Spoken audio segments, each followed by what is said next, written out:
You are listening to The Climb, getting through life's everyday challenges through the Word of God, with Brother J.R. Bernabe and Brother Yoyi Capistrano.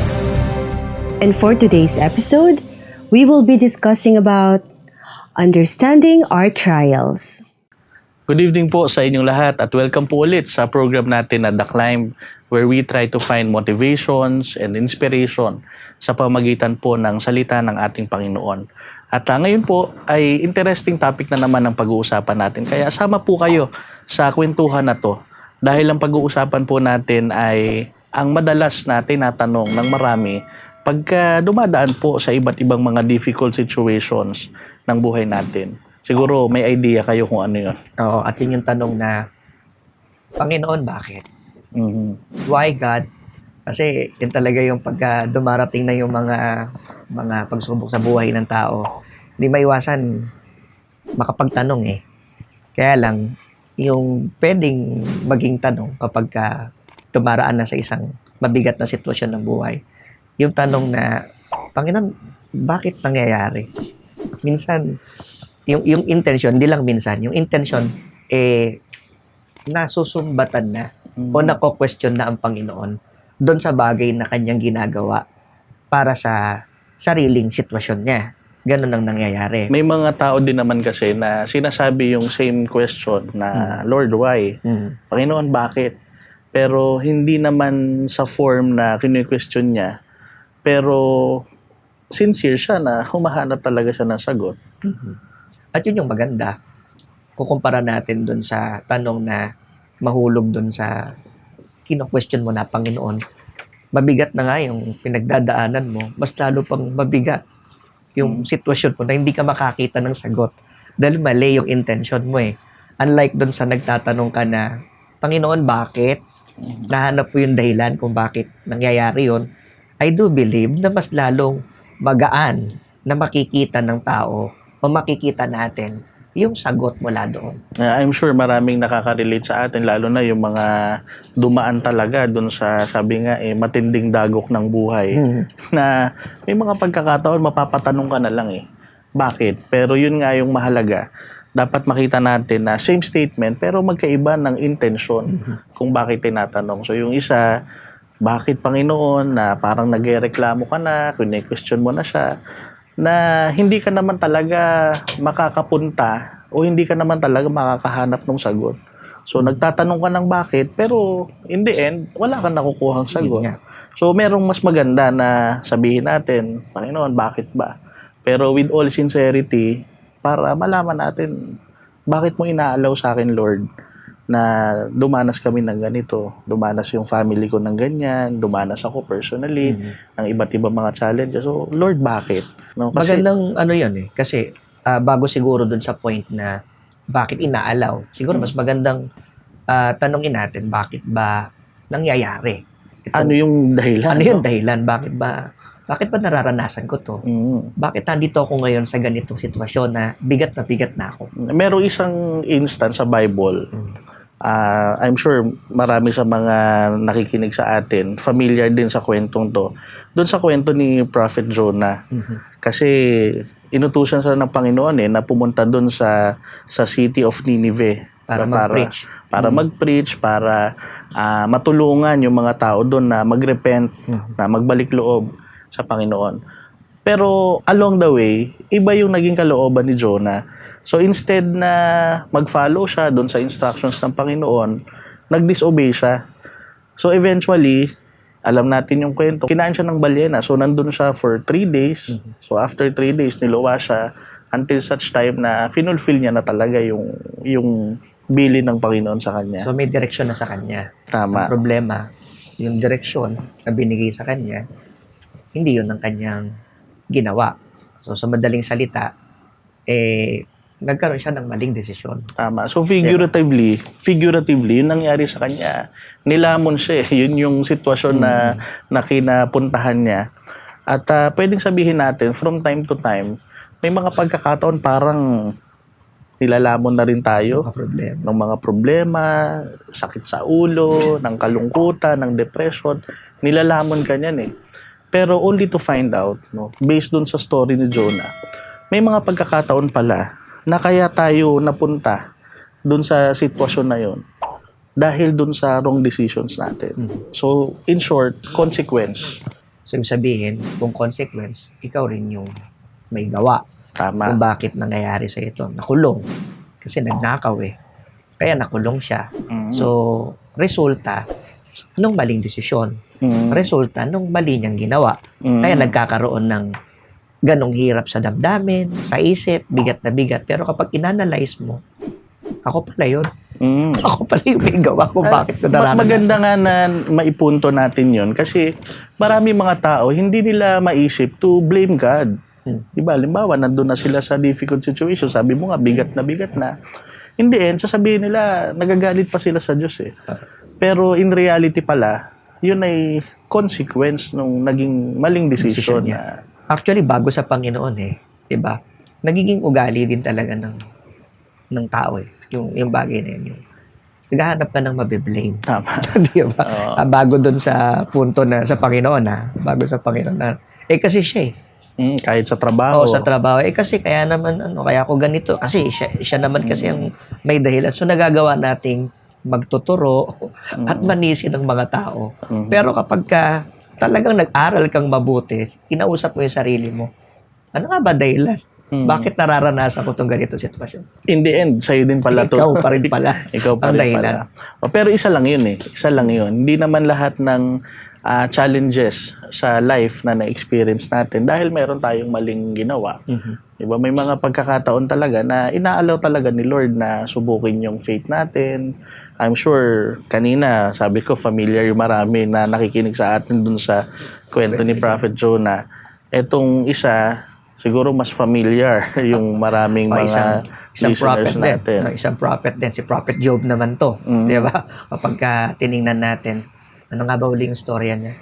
Yung nangyari sa kanya, ang description muna ng Bible, he is a righteous man. So, ibig sabihin, talagang pinipilit niya all his life, wala siyang ibang ginawa kundi i-obey kung ano yung gusto ng Panginoon na gawin niya, sinusunod talaga niya. So, madaling sabi, mabait na tao to. Mabait na tao. So, nagdedesisyon siya ng tama dahil malapit siya sa Panginoon. Ang isa pang ng relasyon niya. Yan, maganda yung relasyon niya. Kaya ang isang description pa sa kanya, bukod siya ay righteous, loyal siya eh. So, he was a loyal servant of God. Pero yun nga, kahit na loyal, hindi pa rin makakascape dun sa maka-experience ng mabigat na sitwasyon ng buhay. At kung i-describe naman natin kung gaano kabigat yung naranasan niya, talaga naman, napakatitindi talaga ng mga nangyari sa kanya. Kaya, parang ang hirap tanggapin para sa kanya. Kasi ang nangyari sa kanya, nawalan siya ng possession. So, nawala din yung family na meron siya. Mga anak niya. To the point na yung asawa niya, nag-aaway na sila eh, na bakit nagsaserve ka pa rin kay Lord eh, ganyan na yung ginagawa sa'yo. Yun nga, yung pagkakataon na yun, kung titingnan natin, di ba? Yun na lang ang meron siya eh. Yung asawang susuporta eh. Tama. Ang problema, yung inaasahan niya ng suporta, yun pa yung nagpupush sa kanya para magdesisyon ng lalong hindi maganda. So, hindi mabuti. Bukod dun sa personal life niya, yung affliction na nangyari sa kanya, kahit yung health niya nag-suffer, nagkaroon siya ng matinding sakit, di ba? So, all in all, pwedeng sabihin natin yung ibang mga tao nakakaranas separately, bukod na nawawalan ng mga kayamanan o ng mga possessions, yung iba naman nakakaranas na mawalan ng mahal sa buhay, yung iba naman dumaranas ng mabibigat na sakit. Dito sa sitwasyon ni Job, lahat yun sabay-sabay na nangyari sa kanya. Kaya we can just imagine kung gaano kabigat yung emotional strain, yung mental strain na naranasan niya at that point. Yun nga. At kung titingnan natin, di ba, yung nasabi mo rin kanina, yun ang isa pang tanong na gusto nating masagot. Yun nga, so, applicable ba sa kanya yung nangyari kay yun Jonah? Nga, kasi, applicable ba? Hindi, dahil loyal nga siya sa Panginoon. Napakaganda na nga ng relasyon niya. So, marami ding mga nanonood ngayon, ang mga nakakasalamuhan natin, na maaaring sabihin nila, Mabait naman ako. Oo. Wala naman akong dinadaya. Okay naman ako Okay naman ako. Maayos naman ako sa pamilya ko. Oo. Pero, bakit ako?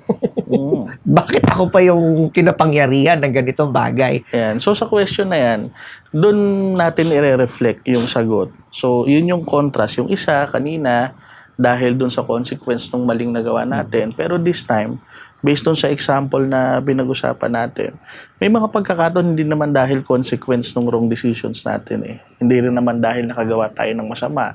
Hindi natin na-obey yung kalooban ni Lord. Pero simply because may mga pagkakataon na tinetest tayo sa faith natin, tinetest tayo, gaano ba talaga tayo ka-loyal sa Kanya. Nagsiserve lang ba tayo? O kaya yan lang ba tayo dahil walang nangyayaring negative sa atin? Paano pag dumating na yung iba't ibang mga mabibigat na sitwasyon? Ano na tayo?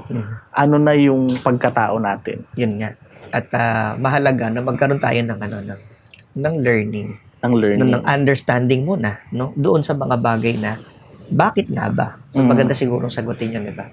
Bakit nga ba inaalaw ng Diyos yan na mangyari? Makukuha din natin yung answer doon. Sabi ni Apostle Paul sa Romans chapter 5 verse 3 to 4, i-share lang natin sa ating mga audience, sa mga nakikinig sa atin, sa mga sumusubaybay sa atin. Sabi po dito, at nagagalak din tayo kahit na dumaranas tayo ng mga paghihirap dahil natututo tayong magtiis. Alam natin na ang pagtitiis ay nagpapabuti sa ating pagkatao. At kung mabuti ang ating pagkatao, may pag-asa tayo na makabahagi tayo sa kadakilaan ng Diyos. Napakaganda naman nun. Diba? So, gusto ko lang i-emphasize yung mga salitang ginamit ni Pablo. Ni Apostol Pablo. Nagagalak tayo na dumanas ng mga paghihirap dahil natututo tayong magtiis. Doon muna tayo sa una. Ito yung automatic response kasi ng maraming mga tao, like na-mention na natin sa mga previous episodes. Ang normal response ng tao pagka sinabing mga trials, challenges, negative yan eh. Diba? Kasi talaga.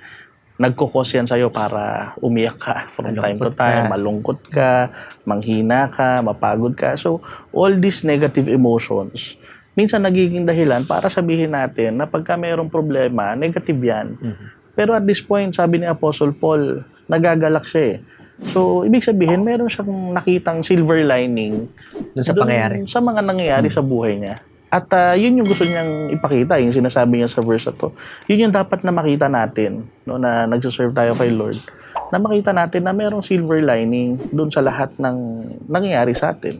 At yun naman ang talagang totoo. Kaya sabi niya nga, yung unang na-mention mo doon sa binasa, nabasa natin tungkol sa story ni Paul, natuto siya na magtiis.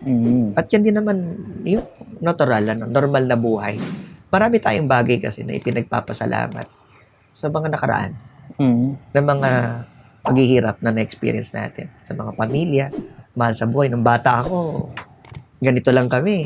Dami namin mga na-experience eh. Tama. Pero ang ending nung sasabihin ng mga nakakausap natin, napapakinggan natin.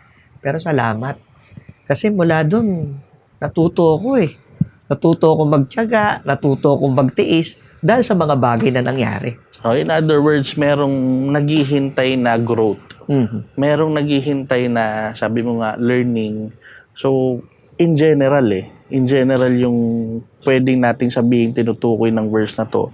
Although meron lang specific na sinabi na yung pagtitiis, pero binanggit din yung pagkatao. So, tumutukoy ito dun sa mismong character natin. So, in terms of character building, kailangan pala natin ng mga difficult situations. So, sa akin, yun yung isang pwede kong sabihing eye-opener. It's a new perspective dun sa mga pagsubok na nararanasan ko, or pwede ko rin sabihing new perspective sa mga challenges na mararanasan ko pa in the future, na pagka dumarating yung mga ganong bagay, hindi pala siya negative lang. Meron pala siyang benefit. So, sabi ko nga, eye-opener siya kasi we actually need those trials for us to grow. Tama. At actually, bukod pa doon, yung mga benepisyo talagang natatanggap natin. Actually, pag nandyan na sa'yo eh. Kapag nandyan ka na sa mabigat na sitwasyon eh, natututo kang humanap ng solusyon. Diba? Kasi, ayan, obstacle na eh. Harang ka na eh. So, natututunan mong paano ba ang gagawin ko? Ano ba yung paraan na gagawin ko para makalagpas dito? Kahit na sabihin natin katulad nga dun sa situation ni Jonah, kahit na sabihin natin yung difficulties na nararanasan natin ay dahil consequence ng maling ginawa natin, matututo pa rin tayo eh. So, ibig sabihin, dumarating sa atin yung mga challenges na yun para i-correct tayo in the future, di ba? Pagka darating ulit tayo o dadaan ulit tayo dun sa same scenario, same situation, alam mo na kung ano yung mali mong nagawa noon, at least hindi mo na uulitin. Kasi natuto ka na dun sa pinagdaanan mo. Yun nga. So, kung gano'n natin makikita yung benepisyo, hindi tayo matatakot na harapin o di naman kaya dumating sa panahon na magreklamo tayo. Hindi Kasi tayo mapupuno ng galit kay Lord pagka dumaras tayo ng mga ganyang bagay. Kahit na hindi natin sinasabi ito na parang madali. No? Kasi may mga sitwasyon talaga na mahirap talaga tanggapin eh. Mahirap tanggapin. Hindi naman natin sinasabing madali.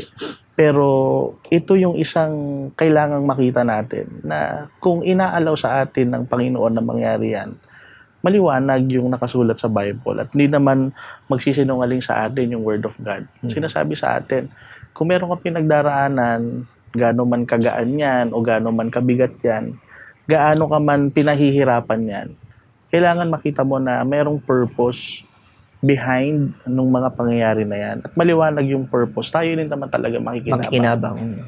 Tsaka kapag ka naman ang Diyos nagbigay talaga ng ganyang pagsubok, anumang pagsubok na na-experience natin, ano yung assurance? Sigurado meron eh. May assurance. Oo. Ang first na naaalala natin pagka ganyan, yung assurance ng Panginoon na hindi naman tayo i-allow na mag-burden ng isang sitwasyon na hindi natin kakayanin. Yun mismo din yung sabi ni Apostle Paul. Tapat ang Diyos. At hindi niya ipapahintulot na kayo subukin ng higit sa inyong makakaya. Yun ang maganda ron, na dapat na maging malinaw sa lahat. So, kahit na parang hindi mo kaya. Hindi mo kaya. Pero ang dapat na maging pagtingin kapag ka nandyan ka na sa isang sitwasyon na yan, dapat mong maunawaan na based on your capacity ang ibinibigay sa'yo na pagsubok. Para mas madaling maintindihan, halimbawa yung sa estudyante na lang kasi doon natin mas madalas na naririnig yung salitang test. So halimbawa kung ikaw ay elementary student, hindi ka naman bibigyan ng test ng teacher mo na pang college. High school o pang college. Baka hindi mo talaga kayanin. Pero kung ikaw naman ay college student, hindi ka bibigyan ng test na pang elementary kasi wala ka namang matututunan. So, yun yung assurance ng Bible sa atin. Yun yung assurance ng Word of God sa atin. Na pag meron tayong nararanasan, that's based on our capacity.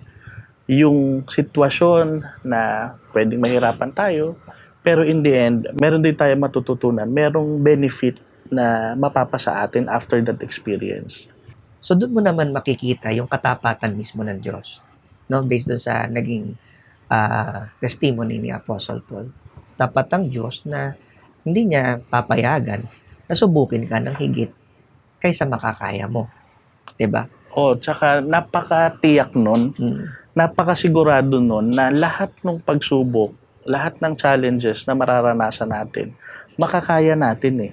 Kasi doon mismo pagka tinuloy natin yung same verse, pagka tinuloy natin yung same verse, nakasulat doon, sa halip pagdating ng pagsubok, bibigyan niya kayo ng lakas upang mapagtagumpayan iyon. So, yung assurance, nakakayanin natin lahat nung na-experience natin, hindi dahil magaling tayo hindi dahil malakas tayo, pero we can expect na merong intervention ng Panginoon at tutulungan niya tayo dun sa sitwasyon na kinalalagyan natin. Ibig sabihin, hindi pa dumarating sa atin yung pagsubok.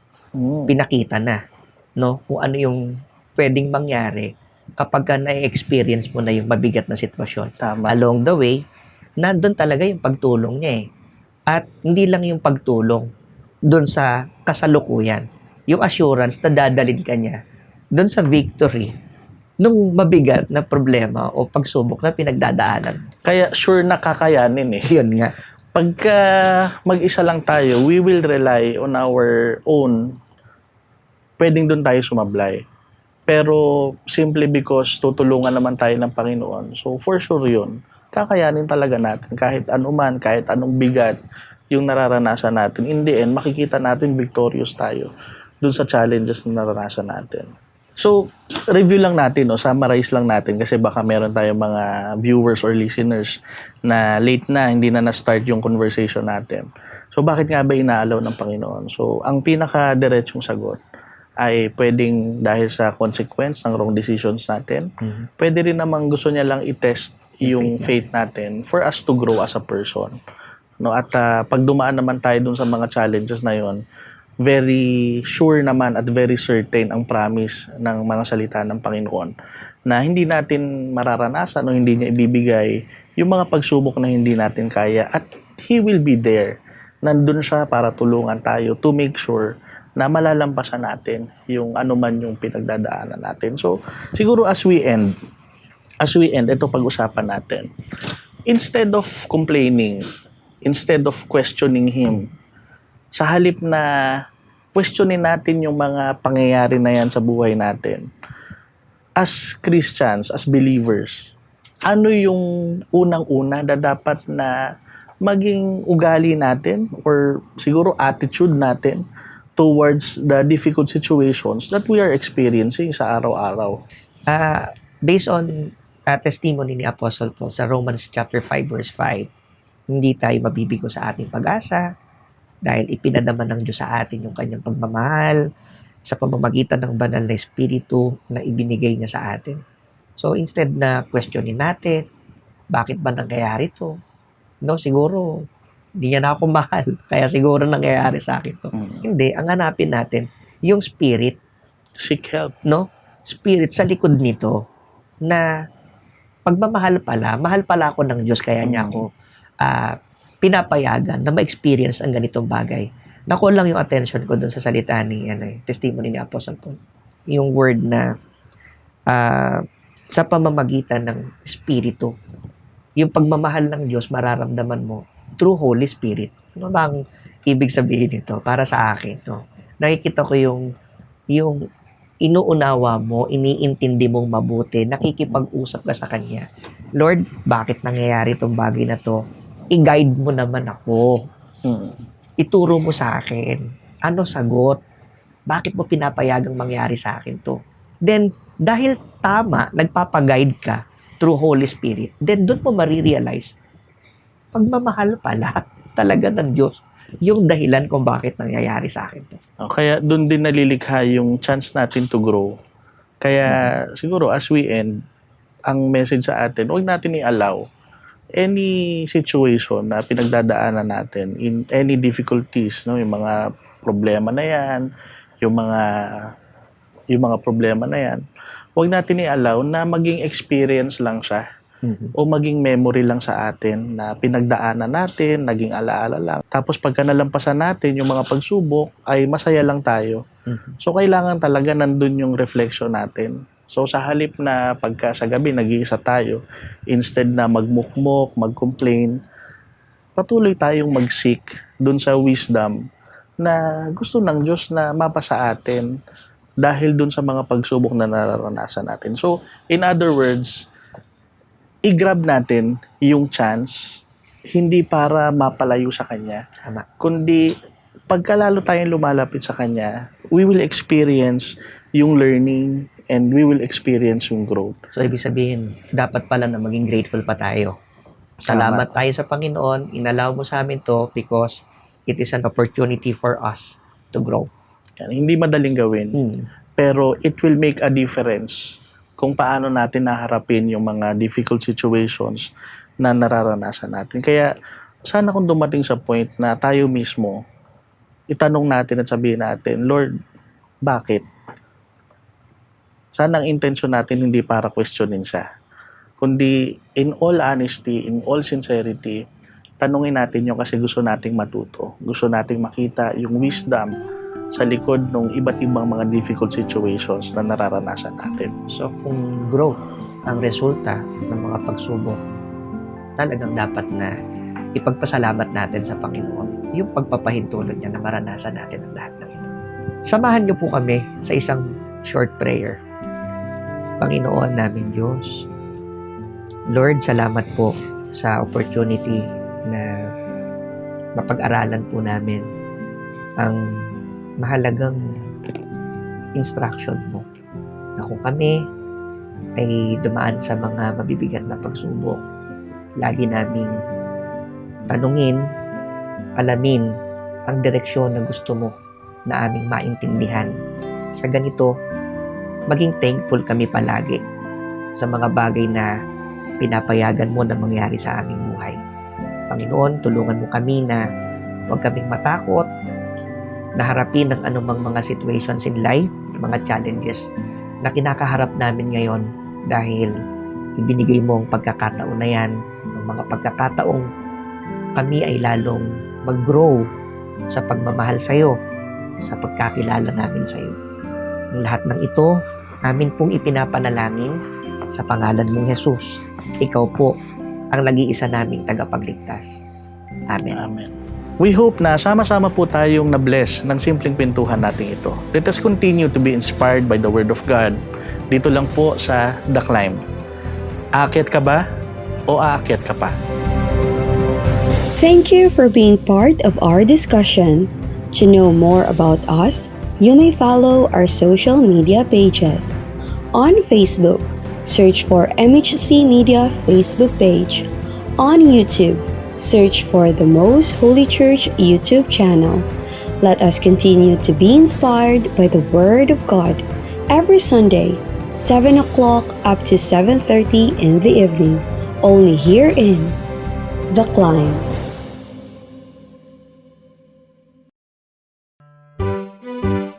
Likhawit o mga orihinal na komposisyon ng mga kapatid sa loob ng Most Holy Church. Dalawang salitang pinagsama, likha at awit. Isa po itong acronym, likhang imnong kinalulugdan, himig at wikang itinanging tunay. Isa po sa napakabisang paraan na itinuturo sa atin na magpaalalahanan at magpatibayan sa pamamagitan po ng mga imno at salmo at mga awiting ukol sa Espiritu. Dahil sa nakitang kapangyarihang taglay nito, ang paggawa po ng likhawit sa kabanal-banalang iglesia ay naging isang mahalagang gampanin na po ito na nagpapasigla at nagpapatibay sa buong iglesia. Kaya isa ng ganap na ministeryo. Himno at salmo, awiting ukol sa Espiritu. Likhawit, likhang imnong kinalulugdan, himig at wikang itinanging tunay.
different war since the end could never be put through. For a while we were in awe, but God's power lifted us. Our spirits have never been crushed because healing more united. We are even more united than we have ever been before. You are always in the midst among us. You never abandon us. Though these troubles surround us, you reach out your right hand to save us. For you are the great King and God.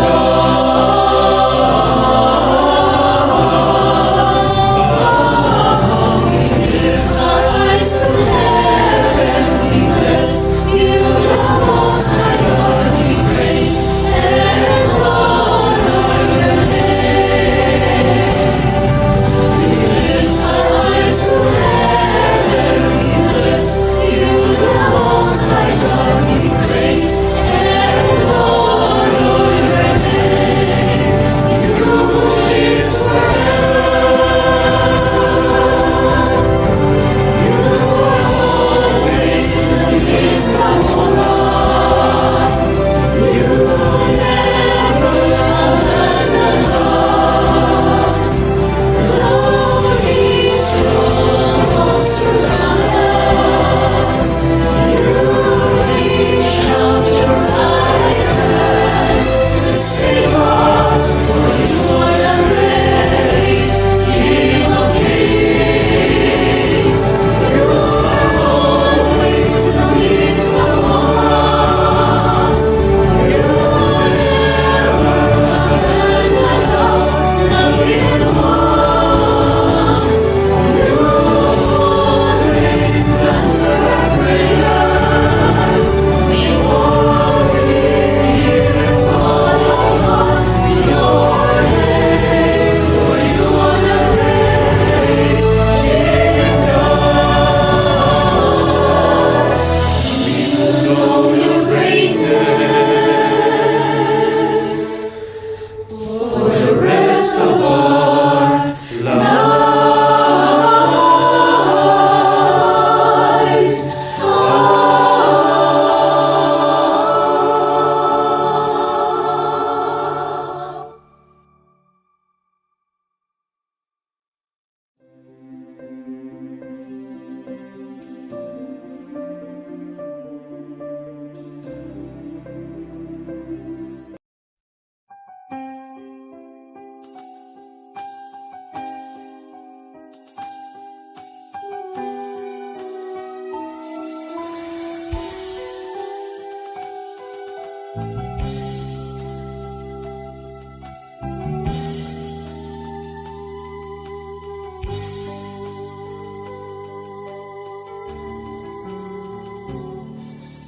Ayoko ito'y sabihin lang. Ibig ko'y isa katuparan. Ang nasa puso't kalooban, ganyan ang pag-ibig na nais ialay. Kung hindi ikaw ang pag-ibig, saan patutungo ang daigdig? Kung hindi ikaw ang una, sino ang hihigit? Alam kong kulang kahit buhay ay alay. Alam kong kulang kahit buhay ay alay. Walang gawang sapat, ibang kahapagan. Kulang man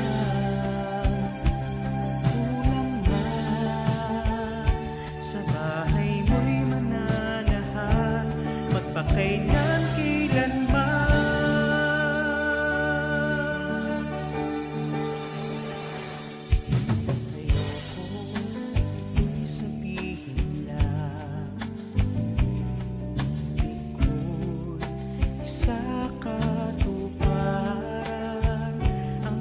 sa puso, kalooban, ganyan ang pag-ibig na nais ialay.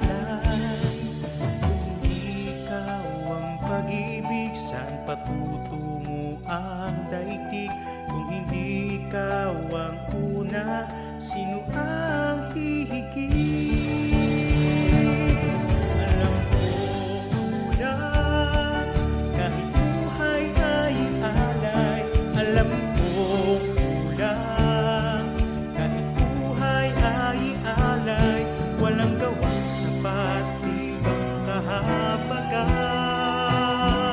Kulang man, kulang man, sa bahay mo'y mananahan, magpakailan kailanman.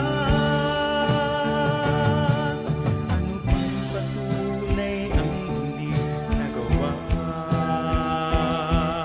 upang madama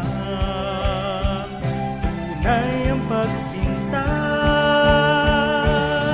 Alam kong kulang, kahit buhay ay alay.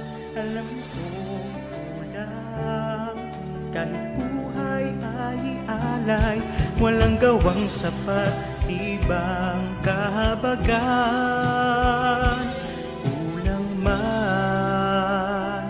Kulang man, sa bahay mo'y mananahan, magpakailan kailanman. Kulang man, kulang man.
Glorify and worship you.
walang hanggan.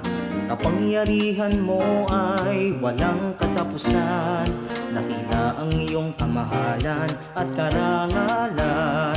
Puno ang sanlibutan ng iyong kagandahan. Ikaw, Panginoon, ang haring walang hanggan.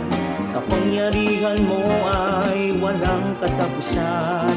Dakila ang iyong kamahalan at karangalan. Puno ang sanlibutan ng iyong kagandahan.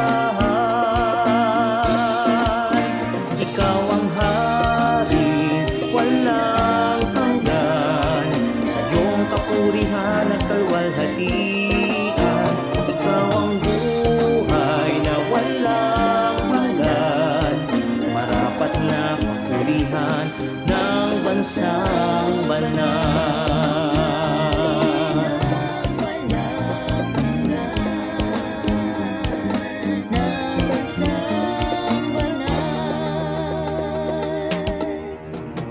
Ikaw, Panginoon, sakdal magpakailanman. Walang wakas ang iyong kalwalhatian. Ikaw, Panginoon, sakdal sa kapurihan.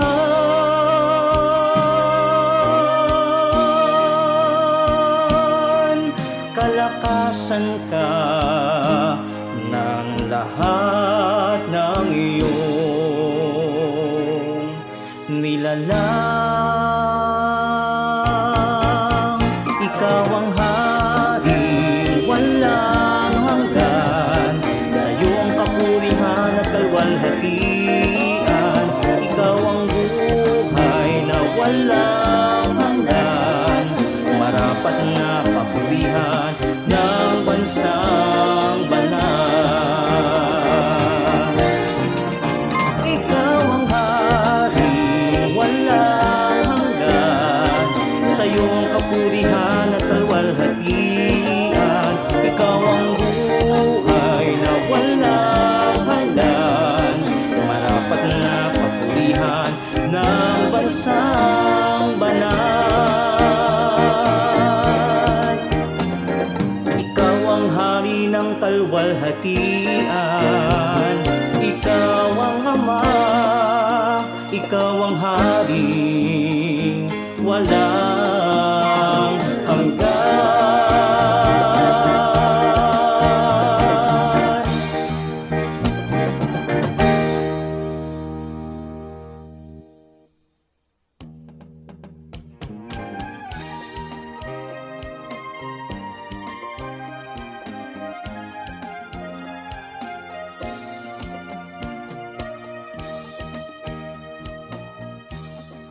Magsiawit kayo sa Panginoon sapagkat siya'y gumawa ng mga marilang na bagay.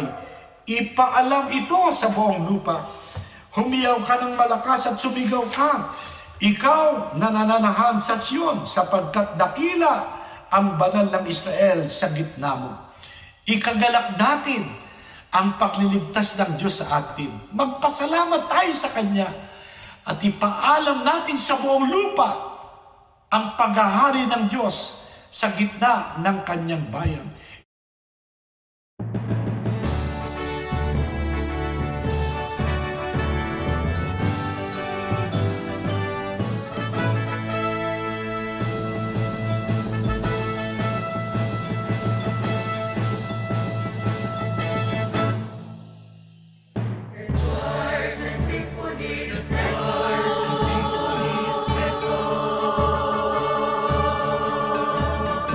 Drums and trumpets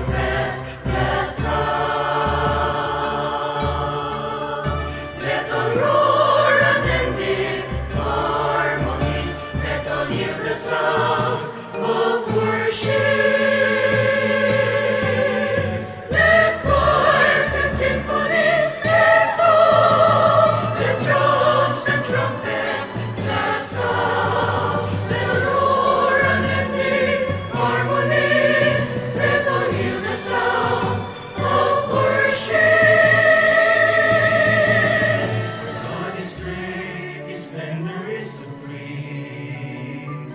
He is the creator of the universe. He is the Most High. He is the King of Kings. He is the pinnacle of greatness. And so this great, He does wondrous things. He gives life, He brings light to the darkness. Our God is powerful and mighty. He is merciful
guide my way.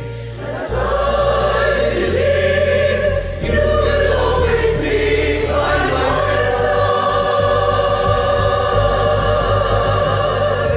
Glory, glory, glory to your name, for God is your love and grace. Glory, glory, glory, for glory, glory, love and grace. Hallelujah, hallelujah. For you are taking me from glory to glory. Let your light shine, let your light shine, let me walk in your glory, your glory. Let your light shine, let your light shine, let me walk in your glory, your glory.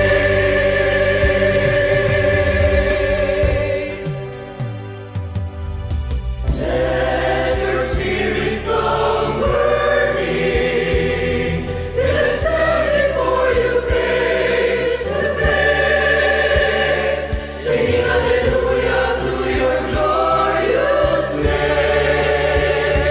I will soar high, I will soar high, I will soar